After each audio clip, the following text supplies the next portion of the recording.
Hi hello ನಮಸ್ತೆ. Guarantee ಸ್ಪೆಷಲ್ಗೆ ಸ್ವಾಗತ. ನಾನು ಪ್ರಭುದೇವ್. ರಾಜ್ಯ ರಾಜಕಾರಣದಲ್ಲಿ ಬೀಸುತ್ತಿರುವ ನವೆಂಬರ್ ಕ್ರಾಂತಿಯ ಬಿರುಗಾಳಿ ದಿನಕ್ಕೊಂದು ದಿಕ್ಕು ಪಡೆಯುತ್ತಿರುವ ರಾಜಕಾರಣ. ಹೈಕಮಾಂಡ್ ಅಂಗಳದಲ್ಲಿ ಚೆಂಡು. ಯಾರಿಗೆ ಜೈ ಅನ್ನುತ್ತೆ ದೆಹಲಿ ದಂಡು. ನವೆಂಬರ್ 21ಕ್ಕೆ ಡಿಕೆಶಿನೇ ಸಿಎಂ ಆಗ್ತಾರಾ ಅಥವಾ ಸಿದ್ದು ಮುಂದುವರಿತಾರಾ? ಡಿಕೆ ದೆಹಲಿ ಪ್ರವಾಸದ ಹಿಂದಿರುವ ಮರ್ಮವೇನು? ಸಾಹುಕಾರ ದೆಹಲಿಗೆ ದೌಡಾಯಿಸಲು ಸಜ್ಜಾಗಿದ್ದು ಯಾಕೆ? ಇದೇ ಈ ಹೊತ್ತಿನ ವಿಶೇಷ. ಪಟ್ಟ ಯಾರಿಗೆ?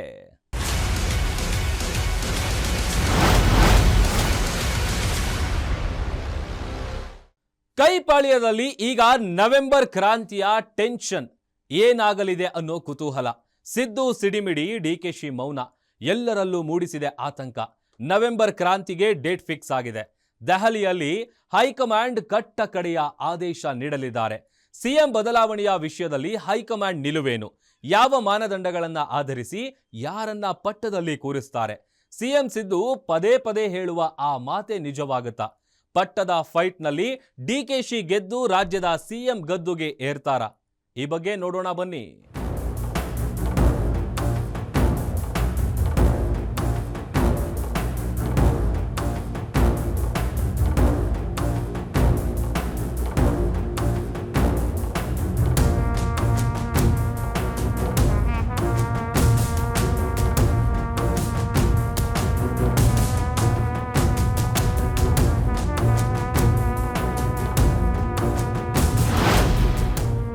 ಡಿಕೆ ಶಿವಕುಮಾರ್ ಕಾಂಗ್ರೆಸ್ ಪಾಳ್ಯದಲ್ಲಿ ಟ್ರಬಲ್ ಶೂಟರ್ ಎಂದೇ ಖ್ಯಾತಿ ಗಳಿಸಿದವರು. ಪಕ್ಷ ಸಂಕಷ್ಟಕ್ಕೆ ಸಿಕ್ಕಾಗ್ಲೆಲ್ಲ ತಮ್ಮದೇ ಚಾಣಾಕ್ಷ ರಾಜಕಾರಣದಿಂದ ಪಾರು ಮಾಡಿದವರು. ಅದ್ಭುತ ಸಂಘಟನೆಕಾರ ಎಂದು ಹೆಸರು ಗಳಿಸಿದವರು. ಕಳೆದ ಬಾರಿ ವಿಧಾನಸಭಾ ಚುನಾವಣೆಯಲ್ಲಿ ಕಾಂಗ್ರೆಸ್ ಗೆಲುವಿಗೆ ಡಿಕೆ ಕೊಡುಗೆ ದೊಡ್ಡದಿದೆ ಅಂತಲೇ ಹೈಕಮಾಂಡ್ನಿಂದಲೇ ಸೈ ಅನ್ನಿಸಿಕೊಂಡವರು. ಇಂತಹ ಟ್ರಬಲ್ ಶೂಟರ್ ತಾವೇ ಒಂದು ಟ್ರಬಲ್ನಲ್ಲಿ ಸಿಲುಕಿದ್ದಾರೆ. ಆ ಟ್ರಬಲ್ ಅನ್ನ ಶೂಟ್ ಮಾಡಿ ವಿಜಯ ಪತಾಕೆ ಹಾರಿಸ್ತಾರಾ ಕನಕಪುರ ಬಂಡೆ ಅನ್ನೋದು ಈಗ ಎಲ್ಲರಲ್ಲಿಯೂ ಕಾಡ್ತಿರುವ ಪ್ರಶ್ನೆ.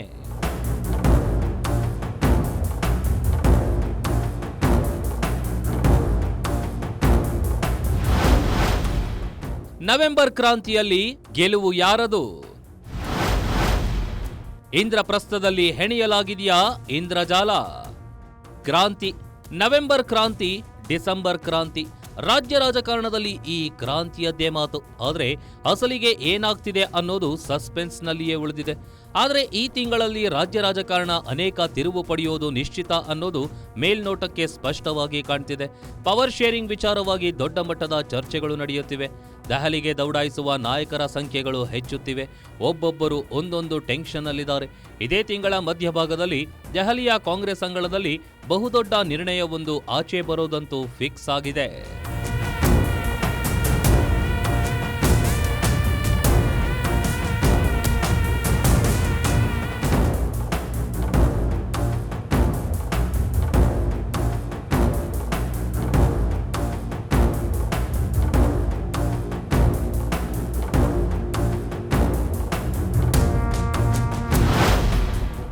ಸದ್ಯ 50-50 ಪವರ್ ಶೇರಿಂಗ್ ವಿಚಾರದಲ್ಲಿ ಹೈಕಮಾಂಡ್ ಕೂಡ ಧರ್ಮ ಸಂಕಟದಲ್ಲಿ ಸಿಲುಕಿದೆ.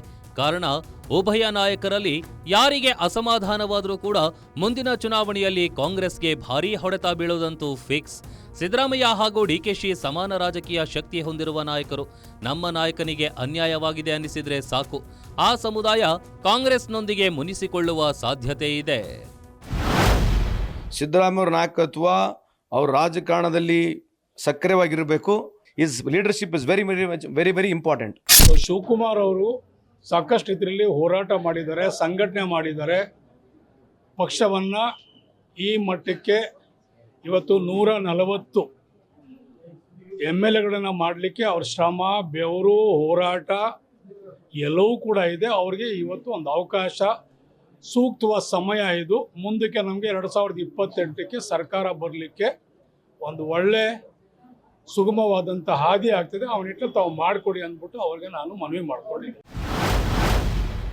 ನವೆಂಬರ್ 21ಕ್ಕೆ ಡಿಕೆ ಶಿವಕುಮಾರ್ ದೆಹಲಿಗೆ. ಪಟ್ಟಾಭಿಷೇಕ ಪಕ್ಕಾ ಮಾಡಿಕೊಂಡು ಬರ್ತಾರಾ? ಯತೀಂದ್ರ ಸಿದ್ದರಾಮಯ್ಯ ಮುಂದಿನ ಸಿದ್ದು ಉತ್ತರಾಧಿಕಾರಿ ಸತೀಶ್ ಜಾರಕಿಹೊಳಿ ಅನ್ನೋ ರೀತಿಯಲ್ಲಿ ಮಾತನಾಡಿದಾಗ ಅದು ಭಾರೀ ಚರ್ಚೆಗೆ ಗ್ರಾಸವಾಗಿತ್ತು. ಡಿಕೆಶಿಯನ್ನ ಸೈಡ್ಲೈನ್ ಮಾಡಲು ಸುಪುತ್ರನಿಂದ ಈ ದಾಳ ಉರುಳಿಸಿದ್ರ ಸಿಎಂ ಸಿದ್ದು ಅನ್ನೋ ಗಹನವಾದ ರಾಜಕೀಯ ವಾದ ವಿವಾದಗಳಿಗೆ ಕಾರಣವಾಗಿತ್ತು.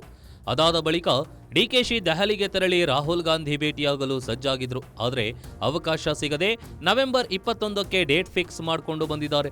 ನವೆಂಬರ್ 21ರಂದು ದೆಹಲಿಗೆ ತೆರಳಲಿರುವ ಡಿಕೆಶಿ ತಮ್ಮ ಪಟ್ಟಾಭಿಷೇಕದ ದಿನಾಂಕವನ್ನ ಕನ್ಫರ್ಮ್ ಮಾಡಿಕೊಂಡೇ ಬರ್ತಾರಾ ಅನ್ನೋ ಕುತೂಹಲವೂ ಕೂಡ ಮೂಡಿದೆ.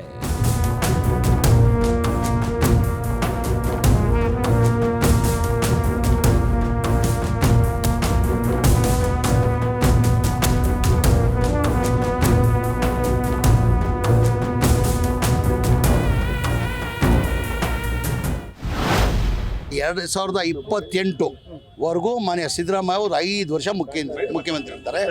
ಅದಾದಮೇಲೆ ನಾವು ಡಿ ಕೆ ಶಿವಕುಮಾರ್ ಅವರು ಮುಖ್ಯಮಂತ್ರಿ ಆಗಬೇಕಂತ ನಾವು ಬಯಸ್ತೀವಿ. ಏನು ಕ್ರಾಂತಿನೂ ಇಲ್ಲ, ಏನೇನೂ ಇಲ್ಲ. ಮಾನ್ಯ ಸಿದ್ದರಾಮಯ್ಯ ಅವರು 5 ವರ್ಷ ಮುಖ್ಯಮಂತ್ರಿ ಆಗ್ತಾರೆ.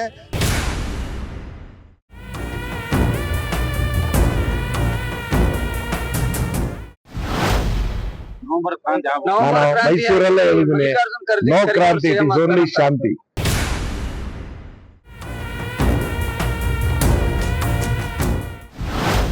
ಎರಡೂವರೆ ವರ್ಷ ಆಯ್ತು ಅಳಗಾಡಿಲ್ಲ. ಮುಂದೆ ಇನ್ನು 2.5 ವರ್ಷ ಅಳಗಾಡಂಗಿಲ್ಲ. ಅದು ಕಾಂಗ್ರೆಸ್ದವ್ರ ಜೊತೆನೇ ಇರ್ತದೆ. ಪಟ್ಟು ಬಿಡದ ಡಿಸಿಎಂ, ಗುಟ್ಟು ಬಿಟ್ಟು ಕೊಡದ ಸಿಎಂ. ಅಸಲಿಗೆ ಕಾಂಗ್ರೆಸ್ ಪಾಳ್ಯದಲ್ಲಿ ಆಗ್ತಿರೋದೇನು? ಕಳೆದ ಹಲವು ತಿಂಗಳುಗಳಿಂದ ಈ ಒಂದು ಗೇಮ್ ಜಾರಿಯಲ್ಲಿದೆ. ಡಿಕೆಶಿ ಸಿಎಂ ವಿಚಾರದಲ್ಲಿ ಯಾರು ಎಷ್ಟೇ ಪ್ರಚೋದಿಸಿದ್ರೂ ಬಾಯಿ ಬಿಡ್ತಿಲ್ಲ. ಆಕ್ರಮಣಕಾರಿ ಹೇಳಿಕೆಗೆ ಖ್ಯಾತಿಯಾಗಿರೋ ಡಿಕೆ ಶಿವಕುಮಾರ್ ಈ ಬಗ್ಗೆ ಮಾತನಾಡುವವರ ಬಳಿ ಮಾತನಾಡ್ತೇನೆ ಅಷ್ಟೇ ಅನ್ನೋ ಒಂದು ವಾಕ್ಯದ ಉತ್ತರ ಪಟ್ಟು ಬಿಡುತ್ತಲೇ ಇಲ್ಲ. ಇನ್ನು ಸಿಎಂ ಸಿದ್ದರಾಮಯ್ಯ 5 ವರ್ಷ ನಾನೇ ಮುಖ್ಯಮಂತ್ರಿ ಅಂತ ಹೇಳಿ ಅದಕ್ಕೊಂದು ಕಾಮ ಕೊಟ್ಟು ನಂತರ ಹೈಕಮಾಂಡ್ ಏನ್ ತೀರ್ಮಾನ ಮಾಡುತ್ತೋ ಅದಕ್ಕೆ ಬದ್ಧ ಅಂತ ವಾಕ್ಯ ಪೂರ್ಣಗೊಳಿಸುತ್ತಿದ್ದಾರೆ.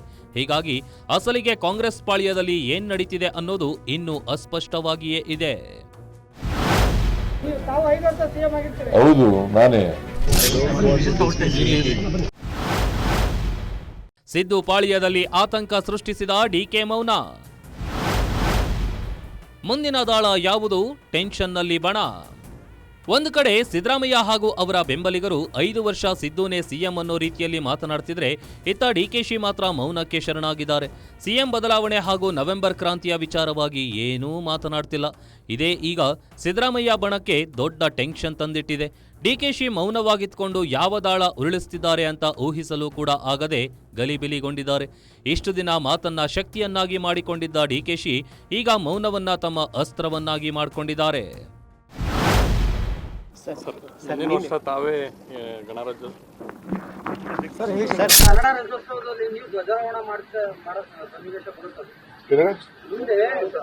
ಮಾಡಿದ್ದೀನಲ್ರಿ, ಒಳ್ಳೆ ಕತೆ ಆಯ್ತಲ್ಲ. ಇದು ಗೊಂದಲಗಳ ಸಂಗಮ. ಒಬ್ಬೊಬ್ಬರು ಒಂದೊಂದು ಹೇಳಿಕೆ ನೀಡ್ತಾ ಇದ್ರೆ ಮತ್ತೊಂದು ಕಡೆ ಡಿಕೆಶಿ ಎಲ್ಲವೂ ದೆಹಲಿಯಲ್ಲಿಯೇ ನಿರ್ಧಾರವಾಗಲಿ ಅನ್ನೋ ಹಠಕ್ಕೆ ಬಿದ್ದಿದ್ದಾರೆ. ಅವರ ಮೌನದಾಟ ಈಗ ಸಿದ್ದು ಬಣಕ್ಕೆ ದೊಡ್ಡ ಹೊಡೆತ ಕೊಡ್ತಿದೆ. ಹೀಗಾಗಿಯೇ ಸಿದ್ದರಾಮಯ್ಯ ಬಣ ದಿನಕ್ಕೊಂದು ದಾಳವನ್ನ ಉರುಳಿಸುತ್ತಲೇ ಸಾಗಿದೆ. ಈಗ ಡಿಕೆಶಿ ದೆಹಲಿ ಪ್ರವಾಸದ ಹಿಂದೆಯೇ ಬೆಳಗಾವಿ ಸಾಹುಕಾರ ಕೂಡ ದೆಹಲಿಗೆ ಹೊರಟಿರೋದು ಮತ್ತೊಂದು ಸಂಶಯಕ್ಕೆ ಕಾರಣವಾಗಿದೆ.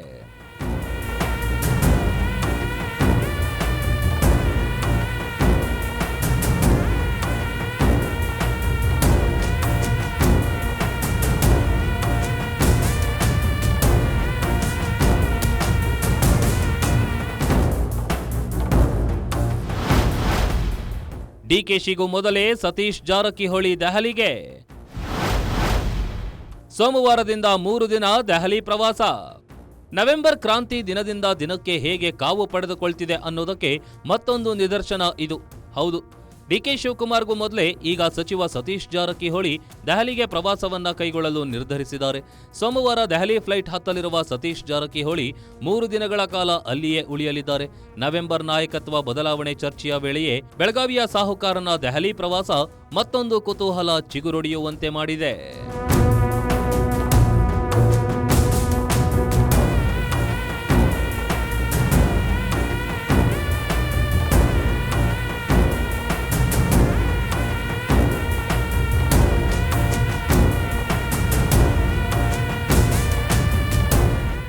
ಕಾಂಗ್ರೆಸ್ ನಾಯಕರು ಒಬ್ಬರಾದ ಮೇಲೆ ಒಬ್ಬರು ದೆಹಲಿಗೆ ದೌಡಾಯಿಸ್ತಾ ಇದ್ದಾರೆ.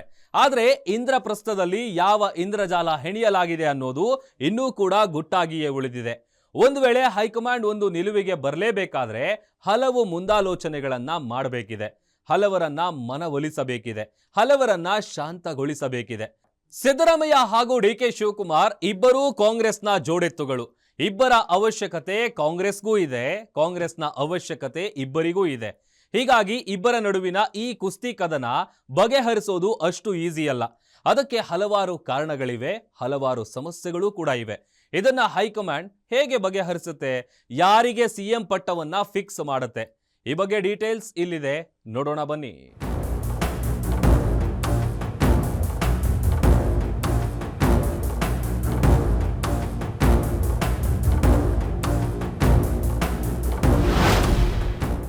ಸಿದ್ದರಾಮಯ್ಯ ತಮ್ಮದೇ ರಾಜಕೀಯ ಶಕ್ತಿ ಹೊಂದಿರುವ, ಸುದೀರ್ಘ ರಾಜಕಾರಣ ಮಾಡಿರೋ ಅನುಭವ ಇರುವ ರಾಜಕಾರಣಿ. ಡಿಸಿಎಂ ಆಗಿ 2 ಬಾರಿ ಸಿಎಂ ಆಗಿ 2 ಬಾರಿ ವಿರೋಧ ಪಕ್ಷದ ನಾಯಕರಾಗಿ ಕೆಪಿಸಿಸಿ ಅಧ್ಯಕ್ಷರಾಗಿ ಕಾರ್ಯನಿರ್ವಹಿಸಿದ್ದಾರೆ.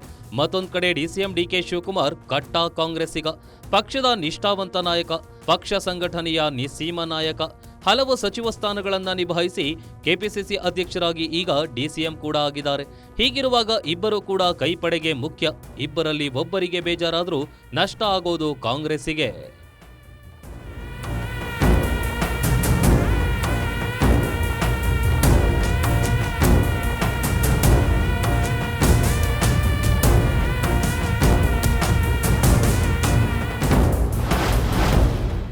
ಸಿಎಂ ರೇಸ್ ಕಗ್ಗಂಟು ಹೇಗೆ ಬಿಡಿಸಲಿದೆ ಹೈಕಮಾಂಡ್? ಸಿದ್ದೂರನ್ನೇ ಉಳಿಸಿಕೊಳ್ಳುತ್ತಾ ಡಿಕೆಗೆ ಸಿಎಂ ಸ್ಥಾನ ನೀಡುತ್ತಾ? ಸಿಎಂ ಬದಲಾವಣೆ ವಿಚಾರದಲ್ಲಿ ಕಾಂಗ್ರೆಸ್ ಮುಂದೆ ಹಲವು ಸವಾಲುಗಳಿವೆ.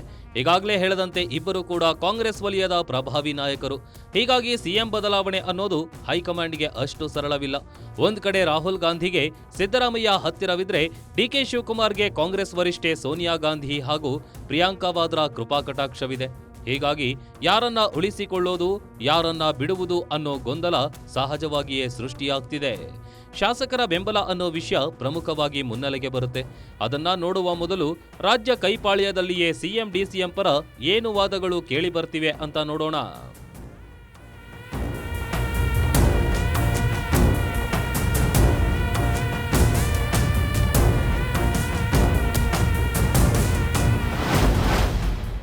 ಸಿಎಂ ಸಿದ್ದರಾಮಯ್ಯ ನಾಯಕತ್ವ ಅನಿವಾರ್ಯ.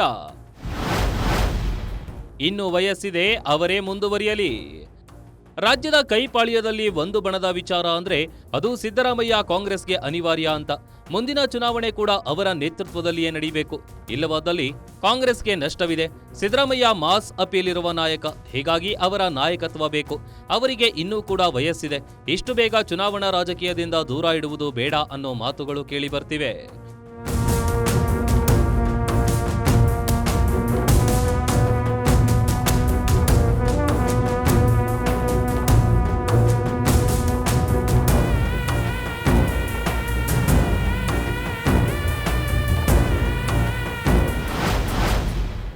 ಡಿಕೆ ಶಿವಕುಮಾರ್ ಪಕ್ಷಕ್ಕಾಗಿ ಜೈಲಿಗೆ ಹೋದವರು. ಅವರಿಗೂ ಕೂಡ ಒಂದು ಚಾನ್ಸ್ ಸಿಗಬೇಕು ಎಂದ ಡಿಕೆಶಿ ಬಣ. ಇನ್ನು ಡಿಕೆ ಶಿವಕುಮಾರ್ ಪರ ಕೂಡ ಈಗ ಸಾಫ್ಟ್ ಕಾರ್ನರ್ಗಳು ಕೈಪಾಳ್ಯದಲ್ಲಿ ಕೇಳಿ ಬರ್ತಿವೆ. ಡಿಕೆ ಶಿವಕುಮಾರ್ ಪಕ್ಷಕ್ಕಾಗಿ ದುಡಿದವರು, ಪಕ್ಷಕ್ಕಾಗಿ ಜೈಲು ಕೂಡ ಕಂಡು ಬಂದವರು. ಈಗ ಅವರಿಗೆ ಅವಕಾಶ ನೀಡದಿದ್ರೆ ಅನ್ಯಾಯವಾದಂತಾಗುತ್ತೆ. ಅವರಿಗೂ ಕೂಡ ಒಂದು ಚಾನ್ಸ್ ಸಿಗಬೇಕು. ಕಾಂಗ್ರೆಸ್ 136 ಸ್ಥಾನ ಗಳಿಸುವಲ್ಲಿ ಡಿಕೆ ಶಿವಕುಮಾರ್ ಅವರ ಶ್ರಮ ದೊಡ್ಡದಿದೆ ಅನ್ನೋ ಮಾತುಗಳು ಡಿಕೆಶಿ ಪರ ಕೇಳಿ ಬರ್ತಿವೆ.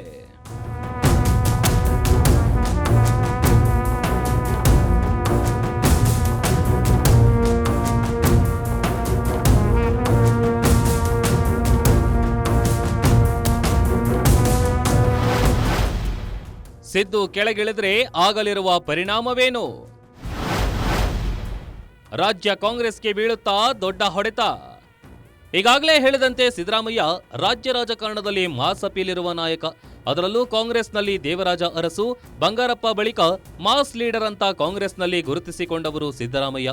ಅದರಲ್ಲಿಯೂ ಅಹಿಂದ ಮತಗಳನ್ನ ದೊಡ್ಡ ಮಟ್ಟದಲ್ಲಿ ಸೆಳೆಯುವ ತಾಕತ್ತಿರೋದು ಸಿದ್ದರಾಮಯ್ಯ ಅವರಿಗೆ. ಅದು ಮಾತ್ರವಲ್ಲ, ಶಾಸಕರ ಅತಿ ಹೆಚ್ಚು ಬೆಂಬಲ ಇರೋದು ಕೂಡ ಸಿದ್ದರಾಮಯ್ಯಗೆ. ಒಂದು ವೇಳೆ ಸಿದ್ದರಾಮಯ್ಯ ಈಗ ಕುರ್ಚಿಯನ್ನ ಡಿಕೆಶಿಗೆ ಬಿಟ್ಟುಕೊಟ್ಟಿದ್ದೇ ಆದಲ್ಲಿ ಅತಿ ದೊಡ್ಡ ಹೊಡೆತ ಬೀಳೋದು ಮತಗಳ ಮೇಲೆ. ಕುರುಬ ಸಮುದಾಯ ಸೇರಿದಂತೆ ಅಹಿಂದ ವರ್ಗವೂ ಕೂಡ ಕಾಂಗ್ರೆಸ್ನಿಂದ ಅಂತರ ಕಾಯ್ದುಕೊಳ್ಳಲಿದೆ. ಈ ಹಿಂದೆ ಯಡಿಯೂರಪ್ಪ ಕುರ್ಚಿ ತ್ಯಾಗ ಮಾಡಿದಾಗ ಹೇಗೆ ಲಿಂಗಾಯತ ಸಮುದಾಯ ಬಿಜೆಪಿಯೊಂದಿಗೆ ಮುನಿಸಿಕೊಂಡಿತೋ ಅದೇ ರೀತಿ ಅಹಿಂದ ಹಾಗೂ ಕುರುಬ ಸಮುದಾಯ ಕಾಂಗ್ರೆಸ್ ವಿರುದ್ಧ ನಿಲ್ಲಬಹುದು.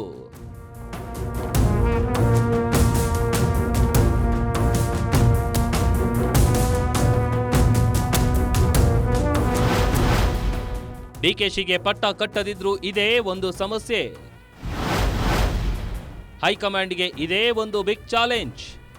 2.5 ವರ್ಷಗಳ ಬಳಿಕ ಡಿಕೆಶಿಗೆ ಸಿಎಂ ಮಾಡೋದಾಗಿ ಹೈಕಮಾಂಡ್ ಬಂಡೆಗೆ ಮಾತು ಕೊಟ್ಟಿದೆ ಅನ್ನೋ ಗುಸುಗುಸುಗಳು ಪ್ರಮಾಣ ವಚನ ಸ್ವೀಕಾರದ ದಿನಗಳಿಂದಲೂ ನಡೆಯುತ್ತಿವೆ. ಹಾಗೆ ಆಗಿದ್ದಲ್ಲಿ ಡಿಕೆ ಶಿವಕುಮಾರ್ಗೆ ಕೊಟ್ಟ ಮಾತು ಹೈಕಮಾಂಡ್ ತಪ್ಪಿದ್ರೆ ಇಲ್ಲಿಯೂ ಕೂಡ ದೊಡ್ಡ ಹೊಡೆತ ಬೀಳೋದು ಫಿಕ್ಸ್. ಡಿಕೆಶಿ ತುಂಬಾ ಸಂಕಷ್ಟ ಕಾಲದಲ್ಲಿ ಪಕ್ಷವನ್ನ ಕಾಪಾಡಿದ್ದಾರೆ. 2018ರಲ್ಲಿ ಜೆಡಿಎಸ್ ಜೊತೆ ಸೇರಿ ಸರ್ಕಾರ ಮಾಡೋದ್ರಲ್ಲಿ ಡಿಕೆಶಿ ಶ್ರಮ ದೊಡ್ಡದಿದೆ. 2023ರಲ್ಲಿ ಪಕ್ಷವನ್ನ ಅಧಿಕಾರಕ್ಕೆ ತರಲು ಸಿದ್ದರಾಮಯ್ಯನವರಷ್ಟೇ ಶ್ರಮ ಡಿಕೆಶಿಯದ್ದು ಇದೆ.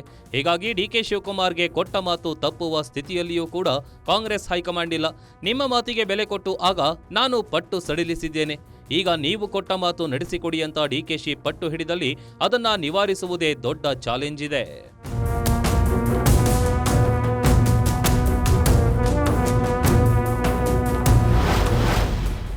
ಬಂಡೆಗೆ ಕುರ್ಚಿ ತಪ್ಪಿದ್ರೆ ಮುನಿಸಿಕೊಳ್ಳುತ್ತೆ ಸಮುದಾಯ. ಹಳೆ ಮೈಸೂರು ಭಾಗದಲ್ಲಿಯೂ ಕೂಡ ದೊಡ್ಡ ಹೊಡೆತ. 2023ರ ಚುನಾವಣೆಗೂ ಮುನ್ನ ಪ್ರತಿ ಭಾಷಣದಲ್ಲಿಯೂ ಡಿಕೆ ಶಿವಕುಮಾರ್ ಎಸ್ಎಂ ಕೃಷ್ಣ ಬಳಿಕ ನಮ್ಮ ಸಮುದಾಯದ ನಾಯಕನಿಗೆ ಮತ್ತೆ ಸಿಎಂ ಅವಕಾಶ ಆಗುವ ಸಮಯ ಸಿಕ್ಕಿದೆ, ಈ ಅವಕಾಶ ಕಳೆದುಕೊಳ್ಳಬೇಡಿ ಅಂತಲೇ ಒಕ್ಕಲಿಗ ಸಮುದಾಯಕ್ಕೆ ಹೇಳಿದ್ದಾರೆ. ಡಿಕೆ ಎಸೆದ ಈ ಟ್ರಂಪ್ ಕಾರ್ಡ್ ಹಳೆ ಮೈಸೂರು ಭಾಗದಲ್ಲಿ ದೊಡ್ಡ ಮಟ್ಟದಲ್ಲಿ ಯಶಸ್ವಿಯಾಯಿತು. ಜೆಡಿಎಸ್ನ ಎಲ್ಲಾ ಭದ್ರಕೋಟೆಗಳು ಕಾಂಗ್ರೆಸ್ ವಶಕ್ಕೆ ಬಂದವು. ಒಂದು ವೇಳೆ ಡಿಕೆಶಿಗೆ ಸಿಎಂ ಸ್ಥಾನ ದೊರೆಯದೇ ಇದ್ದಲ್ಲಿ ಒಕ್ಕಲಿಗ ಸಮುದಾಯ ಅಕ್ಷರಶಃ ಕುದ್ದು ಹೋಗಲಿದೆ. ವಿಪಕ್ಷಗಳಿಗೆ ಮುಂದಿನ ಚುನಾವಣೆಯಲ್ಲಿ ಇದೇ ಅಸ್ತ್ರವಾಗಲಿದೆ. ಇದು ಹಳೆ ಮೈಸೂರು ಭಾಗದಲ್ಲಿ ಡಿಕೆಶಿ ಕಟ್ಟಿದ ಕಾಂಗ್ರೆಸ್ ಕೋಟೆಯನ್ನ ಉರುಳಿಸುವ ಸಾಧ್ಯತೆ ಇದೆ.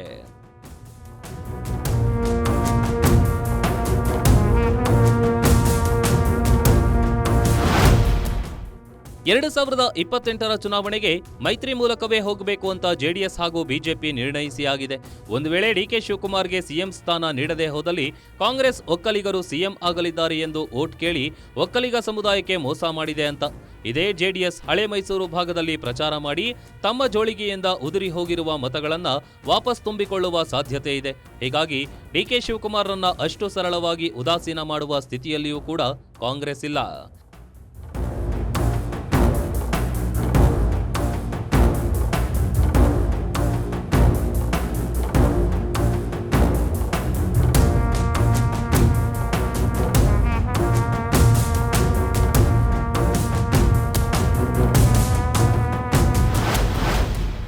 ಹೇಗೆ ಮನವೊಲಿಸಲಿದೆ ಕಾಂಗ್ರೆಸ್ ಹೈಕಮಾಂಡ್?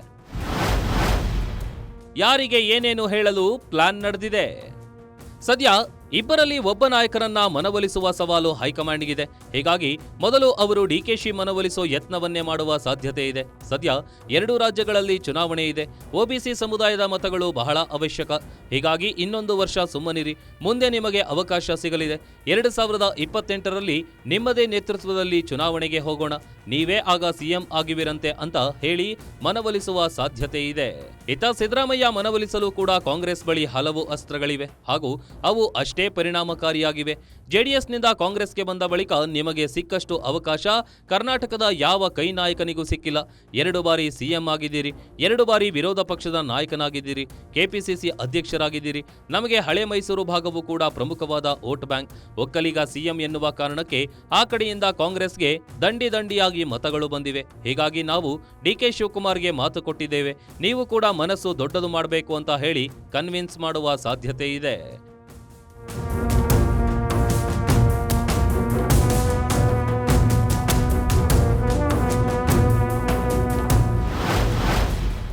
ಕ್ರಾಂತಿಗೂ ಮೊದಲೇ ಶಾಂತಗೊಂಡ್ರ ಡಿಕೆಶಿ. ಸೋನಿಯಾ ಗಾಂಧಿ ತ್ಯಾಗದ ಕಥೆ ಹೇಳಿದ್ದೇಕೆ? ನವೆಂಬರ್ ಕ್ರಾಂತಿಯ ಮೊದಲೇ ಡಿಕೆ ಶಿವಕುಮಾರ್ ಶಾಂತಿ ಮಾತು ಆಡಿದ್ರಾ ಅನ್ನೋ ಅನುಮಾನಗಳು ಸದ್ಯ ಕಾಡ್ತಿವೆ. ಕಾರಣ ಮಾಜಿ ಪ್ರಧಾನಿ ಇಂದಿರಾ ಗಾಂಧಿ ಪುಣ್ಯಸ್ಮರಣೆ ವೇಳೆ ಡಿಕೆಶಿ ಆಡಿದ ಮಾತು ದೊಡ್ಡ ಚರ್ಚೆಗೆ ಕಾರಣವಾಗಿದೆ. ಎಲ್ಲ ಅವಕಾಶಗಳಿದ್ರೂ ಸೋನಿಯಾ ಗಾಂಧಿ ಅವರು 2 ಬಾರಿ ಪ್ರಧಾನಿ ಹುದ್ದೆಯನ್ನ ತ್ಯಾಗ ಮಾಡಿದ್ರು ಅಂತ ಸೋನಿಯಾ ಗಾಂಧಿ ತ್ಯಾಗವನ್ನ ನೆನಪಿಸುವ ಮೂಲಕ ಯಾವುದೋ ಸಂದೇಶ ನೀಡಿದ್ದಾರೆ ಅಂತಲೇ ಇದನ್ನ ವ್ಯಾಖ್ಯಾನಿಸಲಾಗ್ತಿದೆ. ಸೋನಿಯಾ ಗಾಂಧಿ ಈ ದೇಶದ ಪ್ರಧಾನಮಂತ್ರಿ ಆದಂತಹ ಒಂದು ದೊಡ್ಡ ಅವಕಾಶ ಇದೆ. ಈ ದೇಶದಲ್ಲಿ ಅನೇಕರು ಟೀಕೆ ಮಾಡೋದು ಸಾಧ್ಯ ಇಲ್ಲ, ನಾವು ತಲೆ ಬೋಳ್ಸ್ಕೊಂತೀವಿ ಅಂತ ಹೇಳಿ ಸುಷ್ಮಾ ಸ್ವರಾಜ್ ಮತ್ತು ಮಧ್ಯಪ್ರದೇಶದ ಮಾಜಿ ಮುಖ್ಯಮಂತ್ರಿ ಅವರು ಕೂಡ ಹೇಳಿದ್ರು. ಆದರೆ ಇವತ್ತು ಅವತ್ತಿನ ಕಾಲದಲ್ಲಿ ಯುಪಿಎ ರಚನೆ ಆದಾಗ ಎಲ್ಲ ಕಾಂಗ್ರೆಸ್ ಮತ್ತು ಯುಪಿಯವರೆಲ್ಲ ಸೇರಿ ಈ ದೇಶಕ್ಕೆ ಆ ತಾಯಿ ಸೋನಿಯಾ ಗಾಂಧಿ ಅವರಿಗೆ ಈ ದೇಶದ ಪ್ರಧಾನಮಂತ್ರಿ ಅಂತ ಹೇಳಿ ಅವರಿಗೆ ತ್ಯಾಗವನ್ನ ಅಧಿಕಾರವನ್ನು ಕೊಟ್ಟೋದನ್ನ ನಾವೆಲ್ಲ ಗಮನಿಸಿದ್ವಿ. ಆದರೆ ಅವರು ಮುಂದೆ ನನಗೆ ಮುಖ್ಯ ಅಧಿಕಾರ ಒಬ್ಬ ಆರ್ಥಿಕ ತಜ್ಞ ಮನಮೋಹನ್ ಸಿಂಗ್ ಅವರಿಗೆ ಈ ದೇಶದ ಪ್ರಧಾನಮಂತ್ರಿ ಸ್ಥಾನ ಕೊಡಬೇಕು ಅಂತ ಹೇಳಿ ಅವರು ಪ್ರಧಾನಮಂತ್ರಿ ಸ್ಥಾನವನ್ನು ಕೂಡ ತ್ಯಾಗವನ್ನು. ಕ್ರಾಂತಿಯ ವೇಳೆಯೇ ಶಾಂತವಾದ್ರ ಡಿಕೆ ಶಿವಕುಮಾರ್ ಅನ್ನೋ ಮಾತುಗಳು ಹಾಗೂ ಅವರು ಕೂಡ ಸಿಎಂ ಸ್ಥಾನದ ತ್ಯಾಗಕ್ಕೆ ಮುಂದಾದ್ರ ಅನ್ನೋ ಅನುಮಾನಗಳು ಮೂಡುವಂತೆ ಮಾಡಿವೆ. ಆದರೆ ಇದು ಕೂಡ ಡಿಕೆಶಿ ಪರೋಕ್ಷವಾಗಿಯೇ ಉರುಳಿಸಿದ ಒಂದು ದಾಳ ಅಂತಲೇ ಹೇಳಲಾಗ್ತಿದೆ.